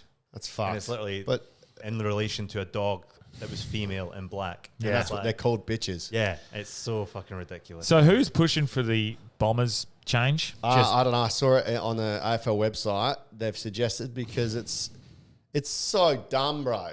It's so dumb. Like, So dumb. like it's a fucking what you think that war doesn't exist? what and- do they and want it wh- to be called? The something- droners, The Essendon fucking the Zeppelins. Essendon Americans. mate. It's The so. Essendon Zeppelins is a pretty The sick Zeppelins. name. Yeah, Zeppelins like is pretty, Zeppelins. that's actually pretty sick, to be fair. But it's so fucked, man. The AFL Find has something else to do. fucking, like, the fact that they're even going to think of catering to this, or Essendon's even thinking of catering to this, shows where the AFL's at. I've watched 3 games in the last 6 weeks because I can't fucking stand the cunts anymore. Oh, really? I can't stand watching. I don't so watch bad, in general, bro. but like, what's the issue? It's so hard to Soft. watch. You can see players second guessing themselves now, and About I challenges, understand we have to protect the head. I get it, but James Sicily's tackle on the weekend and getting suspended. Like show not you even what for much. 1 week, for 3 weeks, for a diving tackle where his teammate comes across and actually like knocks another guy, and then the other guy subsequently gets a fucking concussion. It's so bad. It's not his fucking fault. He did nothing wrong. He tackled. This is absolutely fucking disgusting. And I've watched 3 games of AFL in the last 6 weeks for a fucking reason because it's gone to right. shit. Just too soft, eh? I don't watch much of it. It's press fucking back. And watch it again. it's infuriating. It's so infuriating. He's gone to ground. He jumps up. He puts a tackle around the hips, which is perfect. Oh, yeah, and he's got caught by his teammate. And his teammate come through. 3 weeks for that, man. what Yeah, did that? right. What was their justification? That his excessive force. Because he's held the hand on the weight and dragged the Oh guy my down. fucking god! And the whole reason his head got hit is because the teammate came over and fucking he's bent his head forward. And There's like, if you're going for the challenge, you're not thinking about the other players in the background. You're going for the You're going what's for in the front ball. of you, what you're focused on. I Like, get yeah, we have to makes no protect the sense. head. I fucking get it, but Jesus Christ, man! Like it's They've, Why don't they they've just make forgotten a- that football is a contact sport and there are things called football acts and there's accidents and things that people are going to get injured.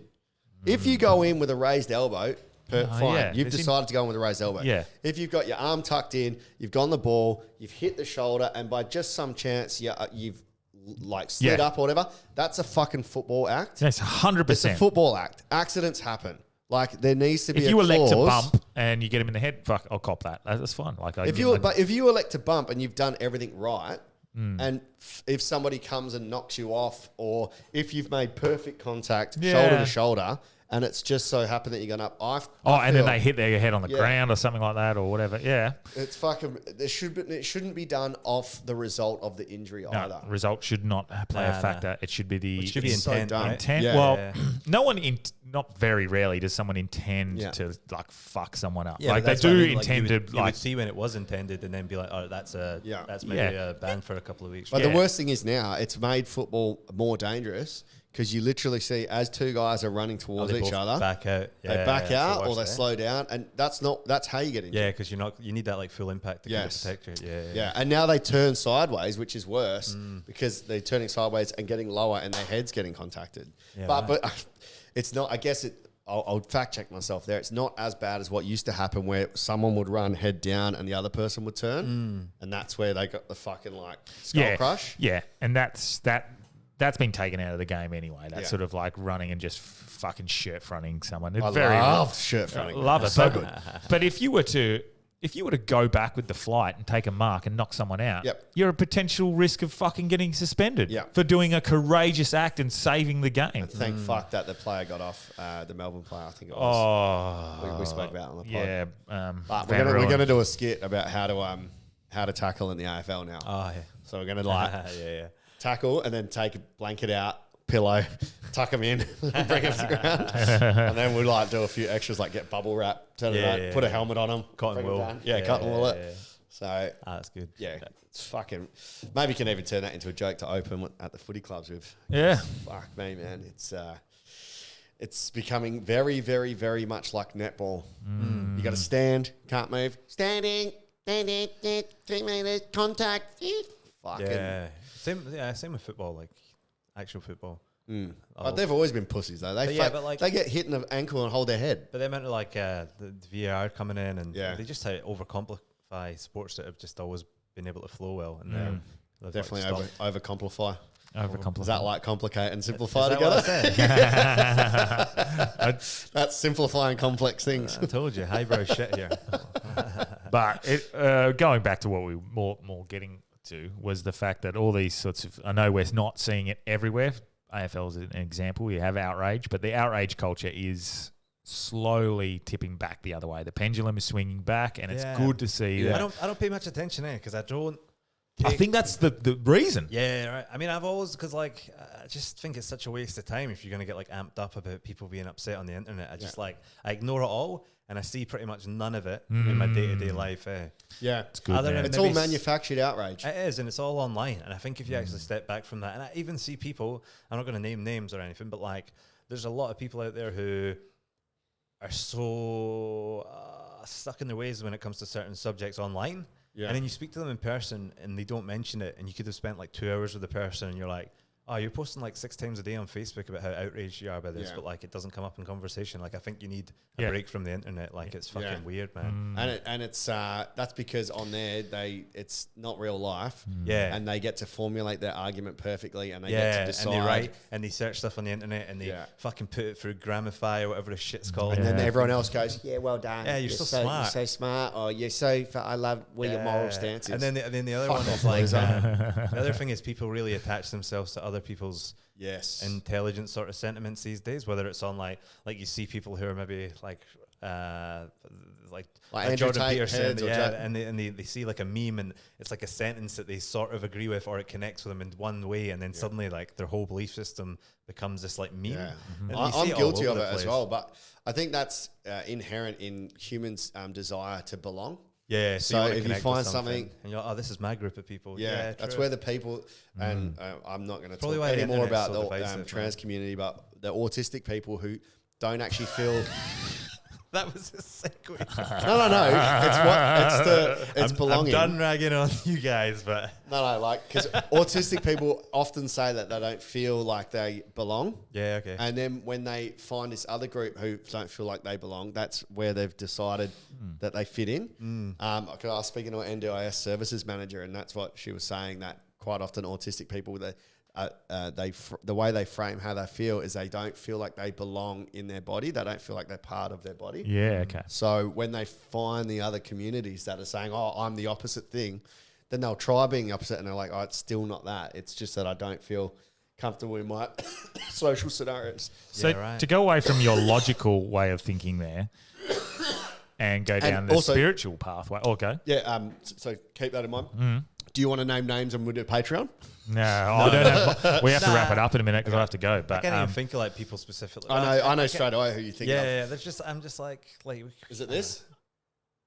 Nah, I don't know who that is. Nah, but no. Yes, you do. Think hard. I know it's not. Okay. I think I know. But like, I think like most people, when you actually speak to them face to face, they just, I don't know. It's just they're pussies. Yeah, well, there's that, and there's like, can they articulate what they're thinking? Have they actually deeply thought about it on logic? I don't know. Logically, I don't know. It's fucking. Or it's such an insignificant part of life that it doesn't matter. Yeah, It only matters when you take your subconscious and you put it onto online in Yeah. a place where people can view a specific subject matter where you can actually voice it. Where Yeah. if we're just talking here. Yeah, I'm kind of a pussy as well, to be honest. I like if someone's like outraged by something, I'll kind of just listen to them and go, yeah. And I could disagree with it, but Yeah. I don't know. Can It's be not worth my fucked. time, man. Yeah, Unless it's like a good friend who I'm like, oh fuck, this is going to cause an issue between us. Then there's nothing really with like a colleague or a stranger that I'm going to really care that much about. You know? Yeah. But spiritually, Yeah. Oh, yeah. So that feeling of not feeling part of your body, feeling like if potentially there's things that we obviously can't quantify, like love and emotions, is that something that we maybe just don't know enough about yet? That, you know, we talk about astral projection and like the light bit bodies. well, or this is what. What do you mean you this can't is what- quantify love and emotions? as in like love, for example, you can't measure it. There's no Yeah, measurement to A sugar daddy will disagree. as we see in Interstellar, it's unquantifiable. You Yeah. can't measure love, but it has a feeling and it has an impact. So that doesn't necessarily mean we can't. There's not something inside us that doesn't necessarily feel part of this body. Yeah. Because what it's she not. She mentioned that as well, where spiritually, her theory was maybe spiritually in a past life, their soul was a female and they were really connected to that. Yeah. And in this life, the soul hasn't quite adapted. Who talks to being about that? Just the person I was speaking with. All right. Who works with that's- autistic people Yeah, at NGS. right. She was saying if you look at it from a more holistic point of view, Yeah. and it depends what your beliefs are, your Yeah. theories are. If your soul was in a feminine body, the last one, and it's struggling, or if there's some issue when you're coming into the world where the soul's going into the body and there's a disconnect, there could also be that. There's also like, I guess people say things like past life. If you fell from a fucking building or off a cliff, you've got a fear of heights. So those sorts of things. you're And that's very like woo woo conspiracy. In other words, you're a Hillary Clinton protester. If you shot yourself in the face and the back of the head 7 times. But just because we can't measure it doesn't mean it's not a factor. We can only go by what we know now. So we're trying to understand it from a medical perspective of like, this is just the way our brain works because it doesn't do this. But maybe there's a bit more to things that then we sort of realize. And I don't know.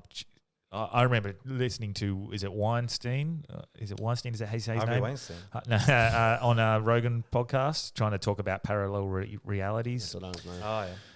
And even he was saying, like, he's a fucking genius. He's like, I'm up to my limits of what I can explain to you now of my understanding Yeah, because right. of, like, our brains just aren't equipped to understand different. Is that the one when he talks about the missile firing into space, and if it fires in this universe, it may also fire in another one and cause a rupture in a different I think universe or so. something? I've seen a clip Yeah, of it, parallel or sort of dimensions, and of reality. So like understanding, I think he said up to 6 to 12 from memory on that episode, potential different dimensions of reality within our own existence right now that we just can't see, explain, or even contemplate understanding, which is that makes me go, fuck, anything's possible. Yeah, absolutely. Speaking of the missiles, and maybe something we've got right, I don't know, space exploration. It's reminded me because of what's happened since Sunday, how the submarine has. Have you seen this on the news? Billionaire. Oh yeah, Billionaire submarine going down to Titanic. Yeah, they can't find that. Yeah, right. They can't find what? Titanic? They can't find the submarine. Yeah. Okay. They can hear it though, eh? And it's lost, eh? No, they can't hear it. It's stopped No, pinging every 15 minutes. No, they can hear it. They're tapping. They said that a plane flying overhead using sonar buoys has heard knocking. Yes. But could be anything because I still don't know where it is, right? Nah. But they said even if it's there, we can't get it. Like, how have we not got the technology? Nah, that's all sorted now. They're going there now. They're sending a boat out to retrieve. But they're dead, right? No, they've got about.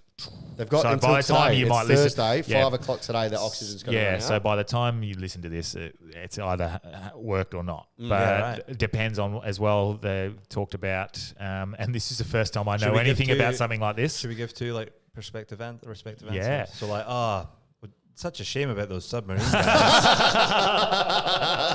Oh, what a great. and also, whoa, can't believe they saved them. Yeah, Well, they said it was a once in a lifetime opportunity. It job. could be true. they said it's going to be down to the wire, and it depends as well. Like down to the wire if they're just normally breathing. Have they but found them? I didn't even think they found them. They know ish where they are because of the knocking, because that's it. They don't know where they are though, and they've sent the boat. They've sent one out there, and it's going to be down to the wire for like. I saw what they're in. That's what I watched this morning. It's 6.7 meters long, which is about just a bit bigger than this room. Yeah, and the photo is so claustrophobic. Yeah, and the fact that they're stuck there, not moving, they know, and it's pitch black. It's 3 degrees. Yeah, right. So there's no if they've had electrical failure, obviously because they can't get back up. Yeah. This is where my brain goes, right? I'm reading that article and I'm like, they're in a fucking 6.7 meter tube. Mm-hmm. It's been 4 or 5 days. If you need a shit. Oh, I think at that point, all survival instincts is like... What happens? You just shitting don't shit? Nah, they'll be shitting in a corner for sure. But they're in a tube. Yeah, I mean... It would smell like shit in the dark for like 3 days. Man. Yeah, well... They're not caring about shit at that point. Yeah. Yeah, but you're shitting...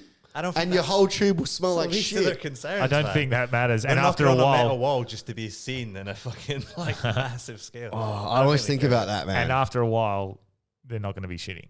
And when they have, Yeah, but you're gonna be in a you're gonna be in a shit. It's gonna Yeah. stink like shit. I don't know. When I go on a boat, man, I don't poop for a couple of days Yeah. because it's just like too rocky to lean over the edge of the boat with your arse. Yeah. Yeah, that's an interesting. I didn't think about that, Delby, but yeah, would where are they smell like pissing shit. and Yeah. shitting? Tackling the big issues here, guys. Yeah. I don't know. That's just how I think of these things. I'm Anyway, like, I know because the only reason I know anything about this is because Dad's living with me at the moment while Mum's in hospital. Yeah, he watches the news all the and time. he watches the news, and I fucking hate that. There was the one thing where I was like, I seen that this morning. That's interesting. I've got a Who conspiracy is though. the guy anyway? He's like a billionaire. Yeah, this is where my And then the next billionaire wants to send you to space in a rocket. so my brain here is going. So he's a billionaire, yeah. Yeah. And he's gone on. This, He's on the. He's thing. on it. Yeah. Yeah. CEO of the company. I would love to see if anybody has recently made any maneuvers for his life insurance or any sort of posturing where they know he's going to be on this tube. So all they're doing is sacrificing 4 other people, and he's going, and somebody's going to financially benefit from this. That's some James Bond shit, eh? Like you get like so far down, and he just like goes into an escape pod. Yeah, fuck. I wouldn't be surprised if there's, no matter what happens, there will be, because of the amount of money involved, there's going to be some form of conspiracy that comes from it. But straight away, my thinking goes, you know, if you're a billionaire, why are you going down on a submarine that's been built from scaffolding poles? Not even a joke. Yeah, right. Yeah, the front part has been used from old scaffolding poles. Like, obviously, like he's got done enough things in his life where he wants that next challenge. But for me, I'm not going down. There was somebody that was booked in on it.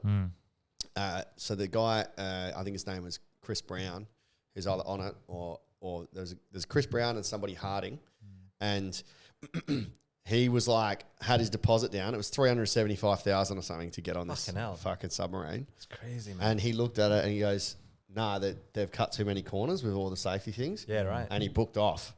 So maybe that dude, he either knew something, he's actually used his brain. Yeah, critical Or- thinking. Yeah. Or he's in line for that billionaire's money. Why is there someone worth $1 billion building a submarine and cutting No, corners? he didn't build it. But like, there's billionaires involved. Yeah, there. People yeah. are cutting corners. Like, what Yeah. Well, And I mean, Would you go to it's called the Titan, and now it's sunk. Like, just fucking leave the Titanic, man. Would you go to space? No. fuck it. Would you do that? The No. the thing? I don't think I'd do that. I have a bit of a thing. I with would go the- to space the when there's ocean. been 5,000 space trips. Yeah. Like It's that's funny what I'm because doing. people get It's afraid easy to of save. people have fears of flying, Yeah. but it's statistically far more safer to fly than it is to drive. drive. in a car. Yeah. But they have no fear of driving. So it's just sometimes it's perspective, I guess. Yeah. I guess it's the lack of Or when you're control. driving, you're in control, yeah. Yeah. Yeah. And then I'm a bad flyer at points. I don't like turbulence, even though I completely understand what's happening. Like It's a someone's result. shown me in a diagram exactly what's happening with turbulence. You're like, oh, that's nothing. Yeah. That is nothing. That's I just figure that if you're going to die, it's going to happen immediately. It's a result of the risks, though, right? Like crashing in a plane is far more terrifying than a potential. Someone goes up your backside in a car, like that just doesn't scare you. That's as true. much, yeah. I don't know if I'd go to space yet. No, not yet. Like Delby says, 5,000 trips, Yeah. reasonably, no issues, and then And then you're the first one. That's No, even no, if Hey, would it be Alanis Morissette? what's that? Because Isn't it ironic? yeah. Waited his whole damn life to Yeah. take that flight. Speaking of which, like, because I don't even know. Yeah, surely I think humans have gone into space now. Maybe. Yeah. I don't know. I'm skeptical. Oh. Are you fully skeptical of it? 100%. Really? Fucking oath, bro. Hmm. Like, of course, if you've gone to the moon, why would you go once? I know they've been back a lot, but surely you'd be analyzing the fucking, like, there's going to be a money incentive to be going back. You're going to have access to resources. Even just grabbing moon dust Because and selling you it, you know, make a fortune, man. Little green men were there, mate. Yeah, probably. On the back. But there's On the dark side. there's a hell cool, not conspiracy theory, but there is something in our atmosphere that is a satellite, and it does its own orbit, which is Oh, you're talking about the. from the Sumerian text as well, but it's there. Are you We talking? know it's there. Are you talking about the Dark Knight? Is that what it is? What is it? The Dark Knight satellite. There's a satellite in our system that is orbiting, but not how it should. Yeah, it's going south. It's going It's a polar. Yeah. And what do they call it? There, or what? They know it's there. They just don't know how it's been there, what it is. Right. It's going against the natural orbit. It must be polar orbit. self-guided. Yeah, okay. And the theory on that is that it's been sent from a different...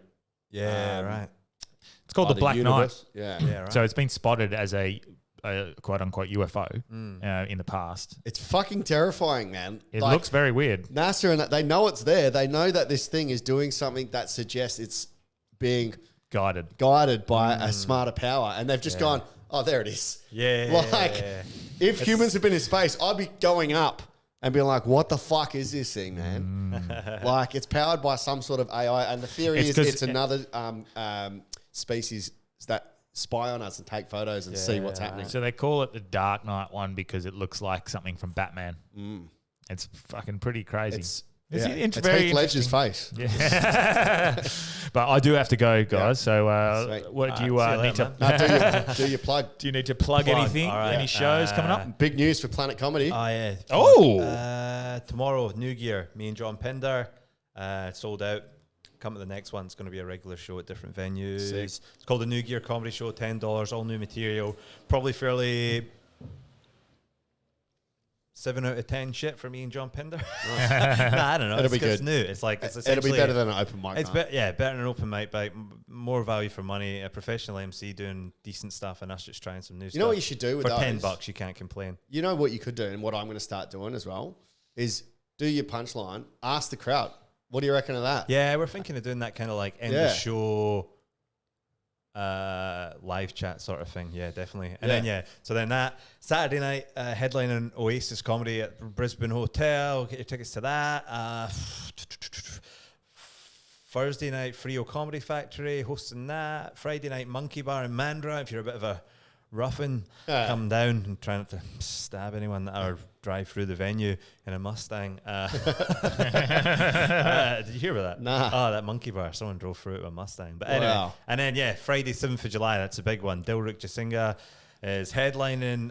He's pretty big these days. I'm a Celebrity, Master Chef, decent fucking quality comedian. John Pinder hosting that one. Support from Mickey J, Pony Knox, and David Hughes. Tickets are on Eventbrite, Planet Comedy. It's David pretty Hughes, cool. Perth David Hughes. Yeah, Perth David Hughes. In fact, you don't need to mention that. It's probably works better if we just say Dave Hughes. We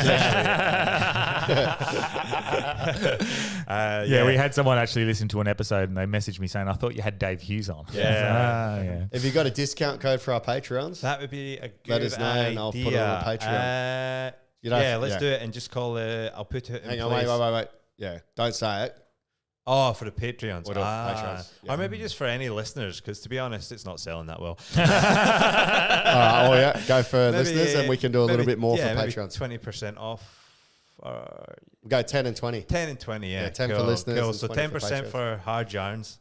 Yeah. And then the 20% we'll keep for the Patreons. Just make the code word for listeners hard yarns. Yeah, that's what I just said. Oh, Yeah. sorry. Sorry. My bad. I thought you said for like us, 10% for hard yarns. Yeah, Perfect. and then just follow at Grant Mushet on Instagram. That'd be cool. I'm going to try and ramp up comedy stuff now that I've Fuck yeah. finally fucked work off. Good man. He's Well, not given up fully, ham but dog. Definitely given up FIFO. Yeah. But yeah, not the real work. Fuck yeah. I'll probably still do some work. Delby. I'm doing a quiz and curry night Saturday. What? To Quiz raise, and curry. yeah, to raise money. I'm the host of it to raise money for the MACA. So it's like the Council for Cancer. Everyone does like bike rides and some sort of charity event. Mine's Curry night. That that's sounds awesome. quiz. I know it does. Quiz and curry night. So if you want to get tickets, I'll put the link in my link tree. But next week, so I'll be over in Brisbane from Tuesday till Tuesday. So if you're a Brisbane listener, hit us up. I've got plenty of shows. Who's Rhymes absolutely killing it. We've done 2 sales next Friday. Teacher Comedy Night's got 30 tickets left from 2 shows, which is awesome. So that'll sell out. I'm hosting Sunday singles there and then doing spots all over the town at Sit Down Comedy Club. Sick. Yeah. I am at Riverton on Saturday night. Riverton Bar and Grill for the Wrecking Crew show. That's a good venue, that? man. Is it? I don't- Wrecking Crew. Wrecking Crew, it's the show, I think. This is what it's called. Comedy show. Gareth McKenna, he's put it okay. on. That's going to be cool. I'm doing my Jeff. first ever 10 minutes. Oh, yeah. First time I've ever done 10. It'll probably end up being 8. Sorry, Gareth. But yeah, that should be good fun. Jeff Staten used to run it there. It's like 200 people. Good venue. Oh, South Perth. Yeah. Oh, fuck. It's quite swanky looking place, eh? It's got Yeah. those big pillars. Yes. Oh, okay. yeah. All right. That's So where I I'm got there my on. That's where I got my first ego check because I fucking crushed all these people and I was like, I got paid $50 or something. And I said to Janelle, I was like, I want more. Yeah. I don't think I'm getting paid. So, so that I'm there on Saturday. Then Tuesday night, I'm at ECC. I don't know what the theme is or the joke, but I'm at ECC. Wednesday night, I'm hosting your. So good. So you can write material. Really? On it. Yeah. That's pretty Me and cool. Delby actually did it the other day and wrote some right. jokes in a couple of minutes. So what? You get told the theme like a week in advance? Thursday. Yeah. On the Thursday. Space cuisine and Is that this week's? Is that each individual acts get a theme or the whole night's based on the theme? No. Or you can do whatever you want. So Like, you've got to basically, tell if a joke. If you've got a joke on theme, you could do the whole set on it. Generally, a phrase, and then a joke on. So, like 2 weeks ago, I did it, and it was golf and early bird catches the worm. Oh yeah, that's pretty cool. One just going with space cuisine and what is love, baby? Don't hurt me no more. That sounds like a domestic violence Oh, fuck. lyric. Then I'm hosting Delby's quiz on Wednesday, which I did last night, which was fun. Good crew last night. It's good fun. And then I think I got one more thing. I think Gong on the Thursday. Fuck, I'm actually doing a bit. And then Becoming a real comedian, mate. I'm trying anyway. Finally. And then do we have Needs anything it. else ourselves? Patreon. Yeah, Patreon. And Sydney listeners, we're still looking for a venue. So if you know any venues for show September 8th weekend. But we'll be there. It looks like, September 8th or 9th will be the show, will it? Yeah, maybe a Saturday Arvo might be the go. Why not post in a Sydney comedy page? That's a good idea. That's a good point. Yeah. Sick. Enjoy that. Thanks so much for being the first guest in our new studio. Yeah, it was fun. Purple wall. Yeah, sick. Stroke the purple wall. All right. Peace. Thanks very much.